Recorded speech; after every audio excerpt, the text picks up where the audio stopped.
Muy bien, bienvenidos a este primer video de la asignatura Administración Superior para grupos de la Universidad Panamericana HBI, Grupo A y B.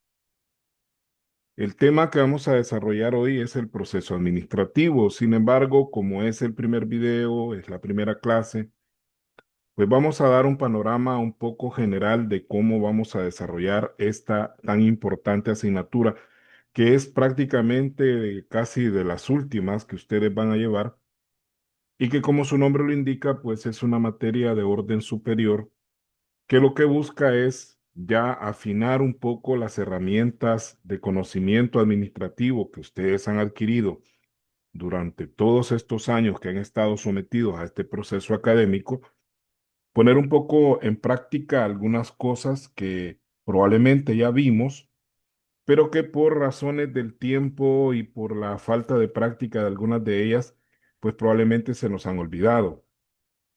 La asignatura busca precisamente perfeccionar ese conocimiento que ustedes ya traen, afinarlo, recordar algunos conocimientos básicos que probablemente están un poco en el olvido. Y quiero decirles de que el enfoque que yo quiero darle a la materia es un enfoque teórico práctico. Es decir, vamos a ver muchos conceptos, vamos a analizar muchas situaciones, pero también quiero que todo vaya a una concreción en la cual nosotros podamos poner en práctica con situaciones concretas los conocimientos que vayamos repasando y otros nuevos conocimientos que vayamos aprendiendo. Nos vamos a centrar primero en el proceso administrativo, que es la columna vertebral de todo lo que es el quehacer administrativo en cualquier empresa. Y que si bien es cierto, el proceso administrativo es un concepto un poco añejo, muy viejo, ¿no?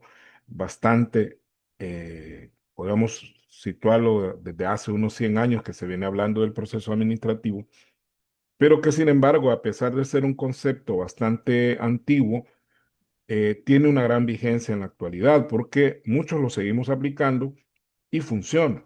¿Verdad? Si nosotros aplicamos el proceso administrativo de manera coherente, pues todo lo que hagamos va a funcionar bien. Y por esa razón es que he decidido retomarlo como un primer aspecto de la asignatura, que va a ser un poco largo porque son una serie de elementos que vamos a ir desarrollando, pero que nos van a servir de base para poder ver la segunda parte de la asignatura, que ya es más de administración estratégica, porque por ahí va enfocada la asignatura, a ver un poco lo que es la administración estratégica, cómo se diseña un plan estratégico, cómo se diseña un plan de negocios. Y de hecho, para la último laboratorio y el último parcial, pues probablemente el trabajo va a ser precisamente presentar un plan de negocios, que lo vamos a ir haciendo poco a poco. Cada tema que vayamos nosotros desarrollando nos va a ir dando elementos para ir alimentando ese plan de negocios que al final ustedes me van a presentar y que probablemente para esas fechas pues vamos a tener una especie de plenarias presenciales donde ustedes van a defender este plan, ¿verdad? Entonces, por el momento vamos a comenzar con el proceso administrativo, vamos a revisar un poco el concepto de administración, qué es la administración, vamos a desglosar ese concepto, luego nos vamos a centrar en las etapas del proceso administrativo, la planeación, la organización, la dirección, ejecución y el control, y vamos a ir desglosando los elementos que conlleva cada una de esas etapas y viéndolos de manera práctica. Es decir, al final de cada tema vamos a hacer una pequeña desarrollo de casos o resolución de algún tipo de problemas relacionados con esos temas. Quiero también agradecer la confianza puesta de ustedes, bueno, primero de la universidad en mi persona. Pido disculpas por los inconvenientes que podría estar presentando el que la clase presencial no se esté llevando a cabo normalmente, aunque yo he comprobado que a veces pues manejar estos temas por medio de videos resulta un poco más práctico en el sentido de que el video queda alojado ahí en la plataforma de YouTube, lo cual implica que usted puede seguirlo repasando, lo puede volver a ver las veces que usted necesita. Algo que en la clase presencial pues solo es una vez y si usted no pudo llegar a esa clase, pues prácticamente quedó un poco en el aire el conocimiento. Lo mismo aunque usted haya llegado, hay cosas que se olvidan, aunque uno las haya anotado en su cuaderno.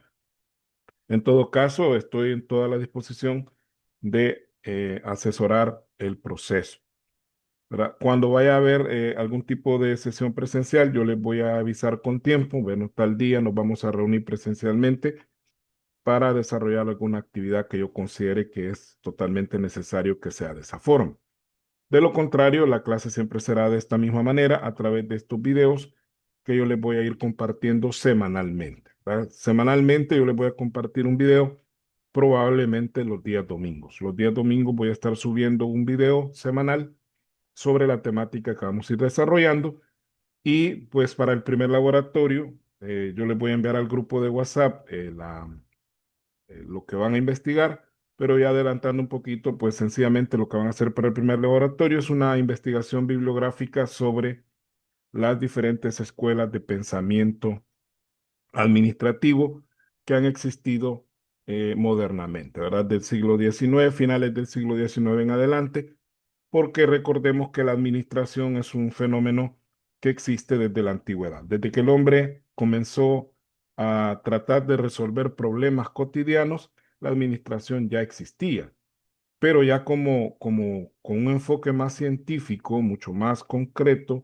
la administración surge pues a finales del siglo XIX, principios del siglo XX, con autores como Taylor y Fayol, que fueron los que sentaron las bases para todo lo que ahora conocemos. Entonces yo les voy a mandar al grupo de WhatsApp qué es lo que quiero que me investiguen, pero por ahí va a andar la cosa, ¿no? Perdón. Para ese primer laboratorio, pues yo voy a necesitar que usted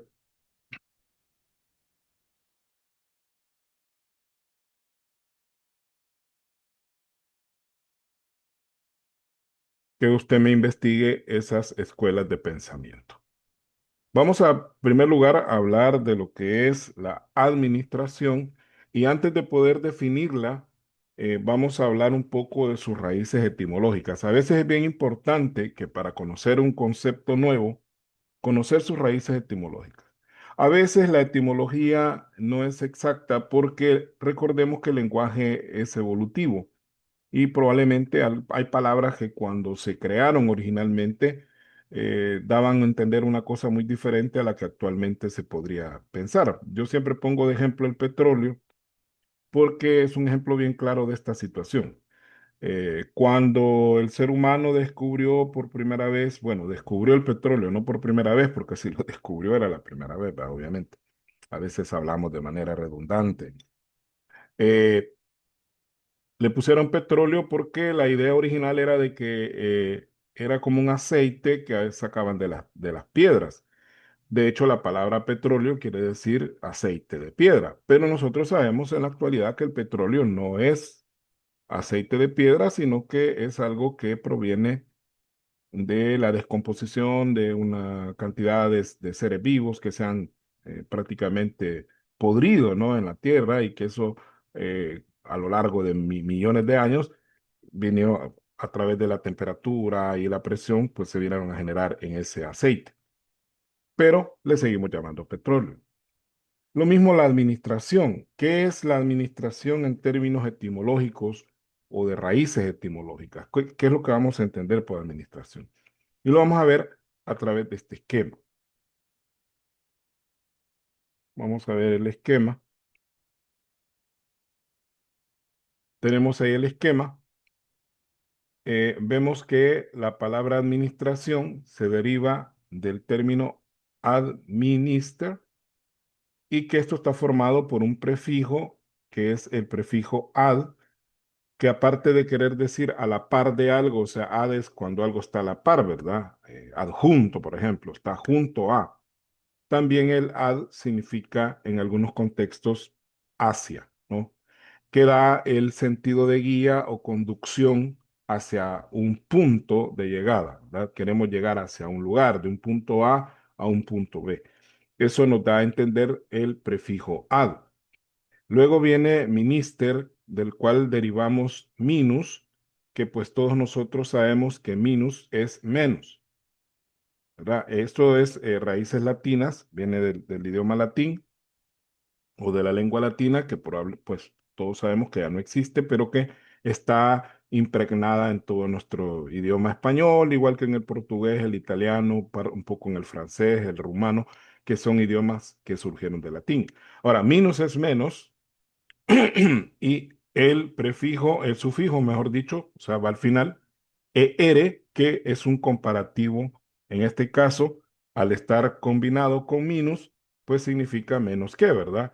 ¿Qué sería lo contrario a magister, que vendría de magnus, que es mayor, y que sería el mismo comparativo, sería magister mayor que, ¿verdad? Entonces, este es minister menor que. De hecho, la palabra ministro significa el que sirve, ¿verdad? El que le sirve a otro, el que está bajo el mando de otra persona. De ahí viene el término ministro. Y en el caso de magíster, pues de ahí viene el término maestro, que es el que guía a un grupo de alumnos, o el magistrado, que es un juez de la Corte Suprema de Justicia. Entonces, en este caso, así originalmente la palabra administración vendría a ser algo así como dirigir a otras personas que están por debajo de mí hacia un lugar, ¿no? Dirigir o guiar a un grupo de personas menores que yo en términos de rango, en términos de autoridad, hacia un determinado, en este caso, un objetivo, ¿no? Ahora, pero ya modernamente, cómo vamos a entender el término administración? ¿Verdad? Esto es para que tengamos una base etimológica de dónde proviene el término.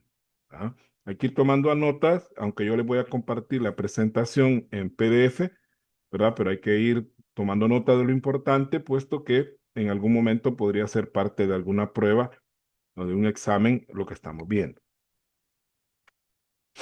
Veamos el concepto ya de manera un poco más formal, ¿verdad? Vamos a decir que la administración es un proceso. Es un proceso de coordinar e integrar actividades de trabajo para que se lleven a cabo de manera eficiente y eficaz con otras personas y por medio de ellas. Y aquí tenemos un pequeño esquema donde está resumido lo que dice la definición. Es un proceso a través del cual coordinamos e integramos actividades de trabajo de manera eficiente y de manera eficaz con y por medio de otras personas. ¿Ah? Generalmente la administración funciona porque hay personas que hacen uso del trabajo de otras para lograr los objetivos. Ahora, vamos a desglosar o analizar esta definición en cada uno de sus componentes. Primero, vamos a ver el término que es un proceso. ¿Verdad? ¿Por qué decimos que la administración es un proceso? La administración no es una situación aislada o estática, sino más bien es un proceso continuo y dinámico que se desarrolla a través de una serie de etapas o funciones, las cuales llamamos nosotros proceso administrativo. Esto significa que la administración no la debemos ver como un fenómeno aislado de los demás, ni tampoco como algo estático, es decir, que algo que ya está establecido, sino que es dinámico, ¿verdad? Es algo dinámico, es algo continuo, algo que tiene movimiento, porque se desarrolla a través de una serie de etapas. Por eso es que es un proceso. O sea, no es una sola cosa, sino son varias cosas que están ligadas unas con otras de manera lógica, de manera coherente. Hay una articulación, ¿verdad? Hay una articulación de actividades en las cuales debemos respetar ese orden lógico de que primero debe pasar una cosa para que pueda pasar lo demás. Y a ese conjunto de actividades o funciones o etapas, nosotros le llamamos el proceso administrativo. Luego la definición también dice que consiste por un lado en coordinar actividades. La coordinación implica que a través de la administración podemos realizar las actividades de tal manera que éstas no sean retrasadas o interferidas por otras que estén siendo ejecutadas en otras áreas de la empresa. Por ejemplo, en una construcción, la preparación de la mezcla de cemento debe estar lista justo a tiempo para que la colocación de los ladrillos no se vea retrasada. Ahí estamos coordinando actividades. En el caso del ejemplo, estamos hablando de una construcción, ¿verdad? Nosotros no vamos a preparar la mezcla justo cuando ya vamos a pegar los ladrillos, porque en ese caso retrasaríamos esa otra actividad. Debe haber un periodo de tiempo entre una actividad y la otra, de tal forma que cuando la mezcla esté lista, los ladrillos también ya estén listos para ser colocados. Por eso decimos que hay una coordinación, de que todas las actividades no deben retrasar, ¿verdad? Ni tampoco deben interferir otras actividades que se estén desarrollando dentro de la misma empresa. Y esto es un problema que en el caso de ustedes, pues puedo hablar con mucha libertad porque sé que ustedes están conscientes de estas cosas que estoy hablando, puesto que algunos de ustedes llevan muchos años ya trabajando en una empresa y sabrán de lo que estoy hablando. Como el problema, la famosa logística de actividades en las cuales pues las personas que organizan esas actividades tienen que tener tal visión de tal manera que todo lo que se desarrolla dentro de la planta o dentro de la oficina esté coordinado adecuadamente, porque si no, luego hay choques, luego hay atrasos y todo esto se traduce a la larga en costos adicionales y obviamente en menos utilidades para la empresa y eso no nos conviene, porque todos dependemos de esas utilidades. En la medida que la empresa deje de dar utilidades, estamos poniendo en riesgo nuestra propia estabilidad laboral, porque de los ingresos que la empresa genera, de eso salen nuestros salarios o nuestros honorarios, depende en qué forma hayamos sido contratados. De ahí la importancia de la coordinación. Pero también dice la definición que consiste en integrar actividades. Todas las actividades deben estar diseñadas de forma que el resultado de una de ellas sea aprovechada por otros elementos de la organización y que su desempeño quede integrado de manera lógica y coherente al resto de actividades. Esto tiene mucha relación con el concepto anterior, pero acá lo que estamos hablando es de que una actividad sirve a otra y esa otra le sirve a otra adicional. Quiere decir de que tenemos que ver de qué manera los procesos se van alimentando unos con otros. Si lo vemos desde el punto de vista de un proceso productivo, ¿verdad? Nos ponemos en el punto de una fábrica, por ejemplo, que confecciona ropa. Nosotros sabemos que lo primero que hay que hacer en una empresa que fabrica ropa, lo primero es que hay que hacer es diseñar el modelo de la camisa, el pantalón, el vestido o lo que sea que vayamos a fabricar. Luego hay que hacer un tiraje para hacer el corte de las piezas se cortan, luego las piezas hay que bandearlas, el bandeo es armar los paquetes de estas piezas, luego tienen que pasar a costura, en costura se arma la pieza, luego a limpieza, que es donde se le quitan los hilos sobrantes, se hace el raneo, ¿verdad? Cuando ya se cierran los ruedos, se ponen los botones, los zippers u otro tipo de accesorios que puede llevar la prenda, hasta que la prenda pues se plancha y se embolsa para poder ser despachada hacia el almacén o la bodega donde la vamos a llevar. Y luego ya en el almacén hay otros procesos que hay que ir desarrollando. Entonces, todo esto tiene que estar integrado de tal manera que todo vaya cayendo en su sitio. Pero también dice la actividad, y ahí menciona dos conceptos bien importantes, que son la eficiencia y la eficacia, que son tan parecidos en su forma de escritura que a veces los confundimos. Entonces, quiero que esta clase ya nos quede claro cuál es la diferencia entre eficiencia y eficacia. Probablemente en alguna de las clases que les di, cuando vimos costeo, hice mención de estos dos términos, pero hoy los vamos a retomar. ¿Qué vamos a entender por eficaz? La eficacia es una característica en el desarrollo de las actividades que se enfoca en el logro de los resultados, independientemente de la naturaleza y cantidad de recursos necesarios. Yo puedo ser eficaz, por ejemplo, si yo tengo un pedido urgente, ¿verdad? Donde a mí me hicieron este pedido a última hora, entonces, y yo quiero salir con ese pedido, y yo tengo 2 o 3 días para cumplir con el pedido, cuando normalmente este proceso me podría llamar una semana o semana y media o hasta 15 días, pero yo lo quiero sacar en el tiempo que me lo están pidiendo, entonces yo puedo contratar más personal, pagar horas extras excesivas, es decir, pagar muchas horas extras de tal manera que el pedido salga. Y puede ser que lo logre. Yo logro que el pedido salga en el tiempo de 3 días, pero ¿a qué costo? ¿Verdad? Estoy siendo eficaz, pero no estoy siendo eficiente. Es decir, estoy logrando el objetivo, pero ¿a qué costo? La eficacia vista así de manera aislada, solo la eficacia es lograr las cosas, no el cómo. ¿Verdad? El cómo no importa, lo importante es lograrlo. Entonces, si solo somos eficaces, probablemente no estamos siendo eficientes, porque sí estamos logrando los resultados, pero a un costo demasiado alto para lo que normalmente se podría aceptar. Pero tenemos entonces el otro concepto, que es eficientemente. La eficiencia es un concepto que tiene que ver con la cantidad de esfuerzo y recursos que se utilizan en la realización de una actividad, o sea, la capacidad que tenemos de sacarle el máximo de provecho, ahí no dice el máximo, pero así debe entenderse, a la cantidad de recursos de las cuales disponemos. Es decir, que la eficiencia tiene que ver con el ahorro de recursos, minimizar tiempos, minimizar esfuerzos, minimizar costos. Al igual que la eficacia, si nosotros analizamos la eficiente de manera muy aislada, podemos caer en el otro extremo. Por ejemplo, un administrador de una fábrica, volvamos a la misma fábrica, que compra materia prima de baja calidad, contrata personal que no tiene mucha experiencia con la idea de ahorrar costos, ¿verdad? Pagar menos por el material, pagar menos por la mano de obra y al final, aparentemente, sacar una mayor utilidad.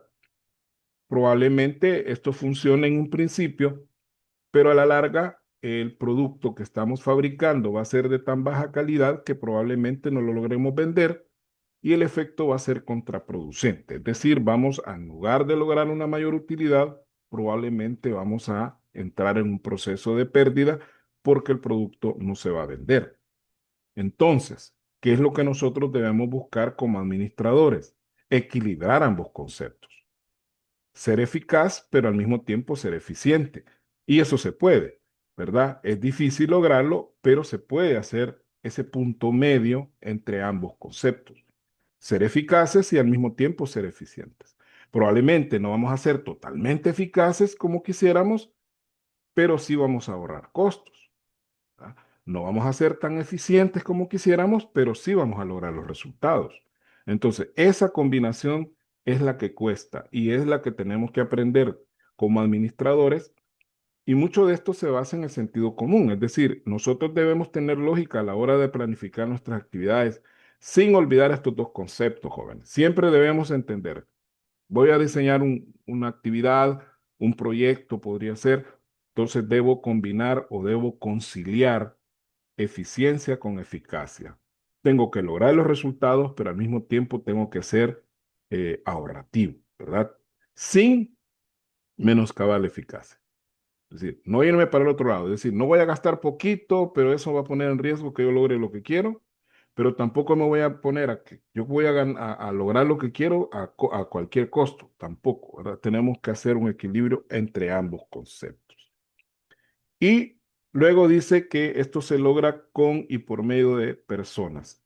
El elemento humano es el motor que logra el feliz término de cualquier proyecto que se pretenda concretar. Eso es un hecho. O sea, usted puede tener todos los recursos materiales, financieros y tecnologías, si usted quiere, pero si no hay personas que son las que van a estar echando a andar todas esas ideas o esas actividades, pues obviamente no, usted no va a lograr gran cosa. De ahí que una de las tareas fundamentales de los administradores no es ejecutar por su cuenta las actividades, ¿verdad? El buen administrador no es el que se pone a barrer a la par de los ordenanzas. A veces eso más bien es demagogia empresarial, le llamo yo. O sea, esos jefes que se ponen el delantal y que van a servir mesas o van a amasar masa para el pan, a la par, o sea, lo hacen como show, pues eso es más un show que otra cosa. El buen administrador no necesita hacer eso. El buen administrador inspira a sus obreros para que lo hagan por él. Y para eso nos pagan como administradores, para lograr que las personas hagan lo que nosotros les digamos que hagan. Por eso dice ahí que no es ejecutar por su cuenta las actividades, sino diseñar los elementos necesarios ¿verdad? Crear, facilitar, esa es la palabra. Nosotros como administradores debemos ser facilitadores, facilitar las condiciones que le permitan a otras personas lograr los objetivos o las metas que nos hemos propuesto. Y con eso hemos hecho un análisis del concepto de administración. Volvamos al esquema para darle cierre a este concepto. Entonces, ¿qué es la administración? Ya tenemos claro, es un proceso porque no se hace de manera estática, sino más bien de manera dinámica, que permite coordinar, es decir, que las actividades no choquen, que las actividades no retrasen unas con otras, que no interfieran, de integrar también actividades de trabajo porque debemos aprovechar que lo que una actividad genera lo aproveche la actividad, otra actividad que sigue u otras actividades que se están dando en otros lugares de la misma empresa y que esto se debe hacer de manera eficiente, ¿verdad? Minimizando costos, esfuerzo, recursos, pero también de manera eficaz, garantizando que las cosas se den, pero aclarando de que debe haber un equilibrio entre eficiencia y eficacia, ya lo explicamos, y que esto se logra con y por medio de personas. Las personas son las que nos van a ayudar a que todo esto se lleve a feliz término. Muy bien, ahora que hemos visto el concepto o la definición de administración, veamos qué es el proceso administrativo. Tal como se definió en el concepto de administración, este es un proceso, ¿verdad? Es un proceso continuo y dinámico, el cual se desarrolla a través de una serie de etapas o funciones. Estas etapas son llamadas proceso administrativo. Quiero aclarar que hay muchas versiones del proceso administrativo. Nosotros vamos a ver una de las versiones que a mí me gusta más, porque considero que es la que tiene el número de etapas más adecuado. Son 4 etapas las que nosotros vamos a estudiar. Y hay otras versiones más cortas y otras más largas. Por ejemplo, la versión AMA, que es una versión que se dio a conocer hace unos 25, 30 años, que es una versión que reduce el número de etapas de 4, la reduce a 3, ¿no? Solo tiene planeación, ejecución y control. Esa es la versión AMA. Pero que si usted analiza a profundidad, en realidad lo que ellos han hecho es unir 2 etapas en una sola, ¿verdad? Que es la planeación y la organización, la unen en una sola y le llaman planeación. Pero en realidad, por lo demás, es lo mismo. Luego hay otra versión del proceso administrativo que tiene 6 etapas, que son la previsión, la planeación, la organización, la integración, le llaman a otra, la ejecución y el control. Pero en realidad, pues la previsión y la planeación, nosotros la conocemos como planeación, y en el caso de la organización y la integración, pues para nosotros es la organización. Ahí lo único que han hecho es desglosar 2 etapas, partirlas en 2 partes, pero que en realidad vienen siendo lo mismo.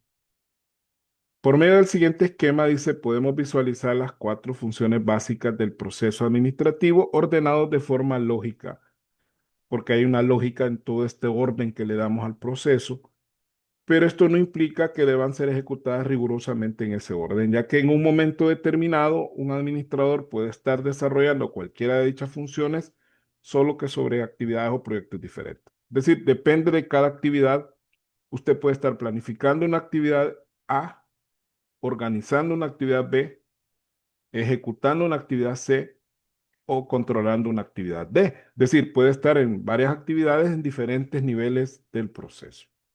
Lo importante es que para cualquier actividad que usted vaya a empezar a desarrollar, siempre debe respetar el orden, ¿no? Primero hay que planificar, luego hay que organizar, luego ejecutamos y por último controlamos. Este esquema está bastante completo. Ahí vamos a ver todo lo que vamos a desarrollar en las primeras clases. Quizás de aquí hasta mediados vamos a pasar el primer parcial y quizás mediados del segundo parcial, o sea, el periodo de tiempo del segundo parcial, por ahí estaríamos completando esto. Y vamos a reaprender algunas cosas y otras cosas probablemente las vayamos a aprender. Veamos el esquema. Bueno, aquí lo tenemos de manera resumida, ¿no? Dice que es un proceso definido de funciones orientado al cumplimiento de los objetivos establecidos por una entidad Fíjese que hablo de entidad y no hablo de empresa porque el proceso administrativo no solo se aplica a empresas, sino se puede aplicar a cualquier tipo de entidad. Cuando decimos entidad es un concepto mucho más general que puede ser, por ejemplo, una dependencia del gobierno, puede ser un club de fútbol, ¿verdad? Un equipo de fútbol puede ser una entidad, la sección, un grado dentro de una escuela, ¿verdad? La directiva, hay una directiva, la directiva del grado puede aplicar el proceso administrativo. Podríamos también estar hablando de una iglesia, ¿verdad? Donde hay una organización también. Es decir, en cualquier conjunto de personas que estén organizadas, puede ser un partido político también. Por eso yo hablo de entidad y no hablo necesariamente de empresa, que es un concepto mucho más específico. Y ahí tenemos las cuatro funciones: planeación, organización. La tercera, que tiene dos nombres, algunos solo le llaman ejecución, otros solo le llaman dirección, pero yo considero que debe llevar ambos nombres porque por un lado algunos elementos están dirigiendo y otros están ejecutando. Y el control, que es la última etapa en la cual nosotros ya verificamos lo que hemos hecho. Pero el esquema más completo lo tenemos en la siguiente lámina.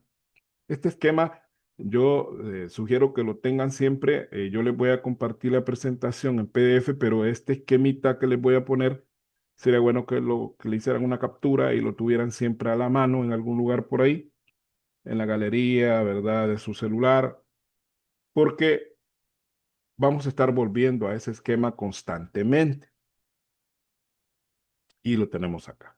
Ya, acá tenemos las cuatro etapas: la planeación, la organización, la dirección, ejecución y el control. Y estas son las preguntas a las cuales se responde. No son todas las preguntas, realmente aquí hacen falta preguntas en cada etapa, pero para que nos formemos idea cuáles son las preguntas o qué aspectos debemos tomar en cuenta en cada etapa. La planeación, que es qué y cuándo hacer las cosas, es decir, qué vamos a hacer, cuándo lo vamos a hacer, con qué recursos lo vamos a hacer. La organización, que tiene que ver con el quién y el cómo, es decir, quiénes van a hacer las cosas y de qué manera las van a hacer. La dirección de ejecución, que es la parte crítica del proceso, que es cuando nosotros ya estamos haciendo las cosas, lo estamos dirigiendo, unos dirigen, otros hacen o ejecutan. Y el control, que ya cuando nos ponemos a pensar, bueno, ¿qué hicimos? ¿Verdad? ¿Qué fue lo que hicimos? ¿Lo hicimos bien? ¿Lo hicimos mal? ¿En qué podremos mejorar? Y de ahí se desglosan los diferentes elementos que están integrados dentro de cada una de las etapas y que los vamos a desglosar uno por uno. ¿Verdad? Los objetivos, en el caso de la planeación, tenemos objetivos, políticas, procedimientos, programas, presupuestos. Por aquí me faltó estrategias, que es otro elemento que vamos a desarrollar, que se me chispoteó, ¿no? En el esquema no puse las estrategias. Vamos a hablar de cada uno de ellos en los videos subsecuentes y vamos a ver ejemplos y luego de cada uno de ellos va a salir una actividad. Por ejemplo, de los objetivos y políticas va a salir una pequeña actividad o tarea que probablemente sea parte de la nota del primer parcial. Probablemente, no sé, ¿verdad? Depende de cómo vayamos con el ritmo. Diseñar objetivos y políticas ya de manera concreta. Los procedimientos, ahí vamos a ver algunas técnicas como por ejemplo los diagramas de proceso, flujogramas, no sé, porque es una técnica un poquito más compleja, pero vamos a ver, quizás flujogramas en este punto todavía no los vamos a ver, pero sí vamos a ver diagramas de procesos y vamos a ver también la ruta crítica, que es otra herramienta importante dentro de lo que son los procedimientos. Los programas, ahí vamos a ver lo que es el diagrama de Gantt, que nos sirve para poder ir midiendo el avance que tiene una determinada actividad. Esto es muy útil cuando vamos a hacer un proyecto, ¿verdad? Al final les decía, vamos a hacer un plan de negocios y en un plan de negocios hay que hacer programas. Todos estos elementos se van a retomar cuando vayamos a hacer el plan de negocios. Como tengo entendido que ustedes son más o menos 6 por grupo, ¿verdad? El grupo B, si estoy consciente que son 6. No sé, el grupo A no me recuerdo, ¿verdad? Ahí me informan, yo otros tengo ahí en el grupo, pero no sé si todos están. Creo que también son 6 o 5, ¿no? Vamos a formar dos grupos en cada sección, dos grupos de la sección A y dos grupos de la sección B, para que desde el principio vayamos ya dándole forma a nuestro plan de negocios. Yo les voy a ir dando los lineamientos y vamos a ir aplicando todas estas herramientas, ¿no? Presupuestos hay mucho que ver, pero vamos a tomar, de hecho ustedes tuvieron que llevar una materia que se llamaba presupuestos, pero vamos a retomar más que todo el presupuesto de caja, que es el más importante dentro de todo el proceso. Vamos a recordar cómo se hace un presupuesto de caja, cuáles son los insumos que debe llevar y cómo se arma. Luego vamos a entrar a la parte de la organización. Ahí vamos a hablar de los principios de organización. Son 14 principios, pero vamos a ver los más importantes. Luego vamos a ver las herramientas de organización, que son el manual de funciones o manuales de organización en general, que son varios. Y vamos a ver también los organigramas. Vamos a aprender o a reaprender cómo se hace un organigrama de manera correcta. Y los sistemas de organización que existen, que son el sistema lineal y el sistema funcional, y por ahí el sistema de asesoría o staff, ¿no? Cómo funcionan esos sistemas. Luego vamos a ver estos otros elementos dentro de la dirección de ejecución, el liderazgo, los diferentes estilos de liderazgo, lo autocrático, democrático, liberales. La supervisión, que es un elemento que es bien importante, los supervisores, pues mal vistos generalmente por la mayoría de personas, casi nadie los quiere, pero que son esos ejecutivos de última línea, ¿verdad? Son los jefes de menor rango de todos, ¿verdad? Los jefes de menor categoría de todos. Vamos a ver cuáles son algunas de los elementos importantes a considerar para ser un buen supervisor, cuál es la importancia de la supervisión dentro de cualquier proceso empresarial. Luego la comunicación, vamos a ver algunos elementos de la comunicación, cómo funciona la comunicación, la importancia de la comunicación escrita por encima de la comunicación verbal, por ejemplo. La motivación, que muchos creemos que sabemos qué es la motivación, pero en realidad no lo sabemos. ¿Verdad? ¿Qué es la motivación? ¿En qué momento se da? ¿Y cómo funciona el ciclo de motivación de las personas? ¿Verdad? Tenemos que aprender a entender cómo una persona se motiva o se desmotiva. Y por último, vamos a hablar de las relaciones humanas que son tan importantes también en cualquier organización, la manera en que los elementos de la organización se relacionan unos con otros sobre la base del respeto mutuo y la ética. Vamos a hablar un poco de la ética dentro de las empresas. Y por último, el control, que ya tiene que ver con el hecho de retroalimentar, por eso es que aquí al final tenemos esta barrita que es la retroalimentación. Algunos conectan el control directamente con la planeación, pero en realidad no solo se debe retroalimentar los planes, sino que debemos retroalimentar la organización y obviamente vamos a retroalimentar la ejecución o sea, lo que hemos hecho. Por eso acá vamos a hablar de los estándares. ¿Qué es un estándar? Hay estándares de cantidades, estándares de calidad. ¿Cómo evaluar estándares? Medir las desviaciones, ¿verdad? ¿Qué es lo que nosotros queríamos hacer y lo que realmente hicimos? Medir la desviación. ¿Cómo se establecer medidas correctivas para esas desviaciones que hemos encontrado? Por ejemplo, nosotros digamos que planteamos un objetivo de vender un 20% más de un producto y al final vendimos solamente un 5% más, no logramos la meta del 20%, sí vendimos más, pero no lo que queríamos vender. Entonces, ¿qué podemos hacer para corregir? Para eso tenemos que evaluar qué fue lo que pasó, ¿verdad? ¿Qué desviaciones hubo? ¿Cuáles fueron las causas que motivaron el que no lográramos la meta del 20% de venta adicional? Y luego el seguimiento que se le tiene que ir dando eh, a estas desviaciones en el futuro. Ese es un panorama de lo que vamos a ver en ese primer bloque de contenidos que nos va a durar, como decíamos, todo lo que es hasta el primer parcial y probablemente parte del segundo parcial.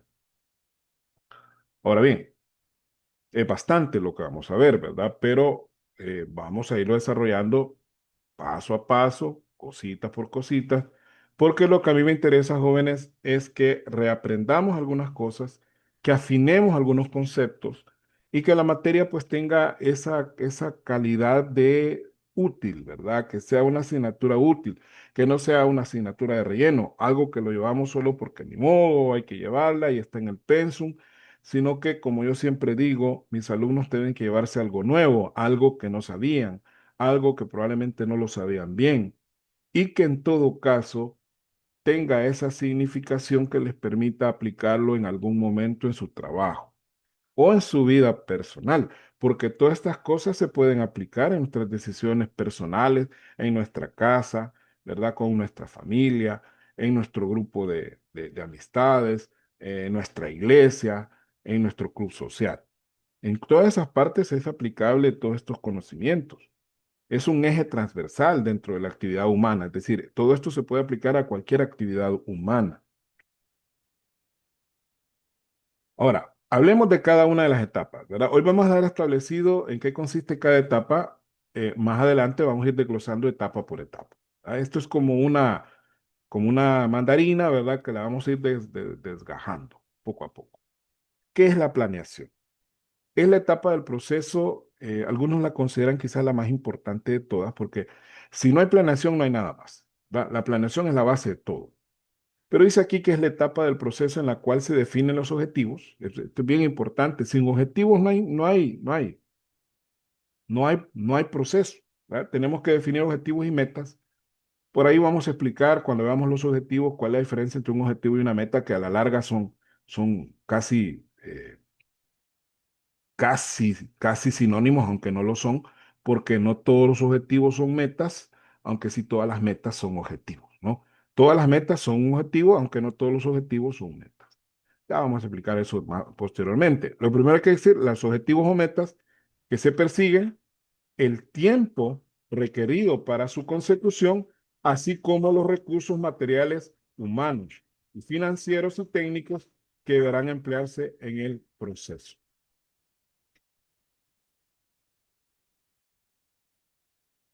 Muy bien, entonces dice acá que es esa etapa donde vamos a establecer los objetivos. El tiempo, esto es bien importante, la variable tiempo es fundamental en la planeación porque si no tenemos claros los tiempos, pues tampoco podemos estar seguros de si vamos a estar satisfechos con el logro de los objetivos. Si yo tengo un objetivo para 2 meses y lo logro en 6 meses, pues obviamente no he logrado nada. ¿Verdad? Otra parte importante son los recursos. ¿Verdad? En la planeación tenemos que establecer cuáles son los recursos materiales, humanos, ahí nos faltan las comas, ¿no? Financieros y técnicos que deberán emplearse en el proceso. Vamos a necesitar materias primas, vamos a necesitar mobiliario, vamos a necesitar otro tipo de recursos, personal, ¿verdad? Vamos a necesitar obreros, vamos a necesitar secretarias, contadores, ordenanzas, financieros, cuál es la inversión de capital o de financiamiento que nosotros vamos a necesitar y recurso técnico, que el recurso técnico es la manera en que hacemos las cosas, los procesos propiamente dichos y que hacen, que forman parte de la riqueza intangible de una empresa. La riqueza intangible son precisamente esos procesos. Por ejemplo, hay una fábrica que tiene ya eh, afinado un proceso de producción, esa forma en que producen las cosas, con esos pasos, esas técnicas que utilizan, pues esos recursos técnicos. Ya planeamos, seguimos con la organización. ¿Qué es la organización? La organización es la etapa del proceso en la cual se establecen los diferentes elementos que intervendrán, ¿verdad? ¿Cuáles son las unidades, los departamentos que vamos a crear en la empresa para que ésta funcione? Pero también vamos a establecer las relaciones de cooperación o subordinación que existen entre ellos. Van a haber unidades administrativas que van a tener relaciones de cooperación, es decir, que la relación entre ellas va a ser de igual a igual, como por ejemplo un departamento de contabilidad con respecto a un departamento de ventas o un departamento de recursos humanos con respecto al departamento de producción. Estamos al mismo nivel, ¿verdad? Pero también hay otras relaciones de subordinación en las cuales yo establezco que una unidad va a estar por encima de otra o va a generar una relación de autoridad con respecto a la otra. Esos son los dos tipos de relaciones que se establecen dentro del proceso de la organización: relaciones de cooperación, ¿verdad? Cómo el trabajo de una unidad va a beneficiar a otra unidad, o las relaciones de subordinación que tienen que ver con las relaciones de autoridad o entre jefes y subalternos dentro de la empresa. Eso tiene que quedar claramente definido quién es el jefe, ¿no? Y ahí es donde los principios de organización nos van a guiar de cómo se deben hacer estos procesos sin caer en errores. ¿Ah? Por ejemplo, hay un principio que vamos a ver más adelante, que es el principio de la unidad de mando, que nos establece que para un grupo determinado de personas debe haber uno y solamente un jefe, porque cuando hay dos jefes diferentes, entonces empiezan los conflictos. Eso se le llama dualidad de mando, ¿no? Cuando hay dos o más jefes. Además, se definen las funciones que deberá desempeñar cada una de las unidades que integran la empresa.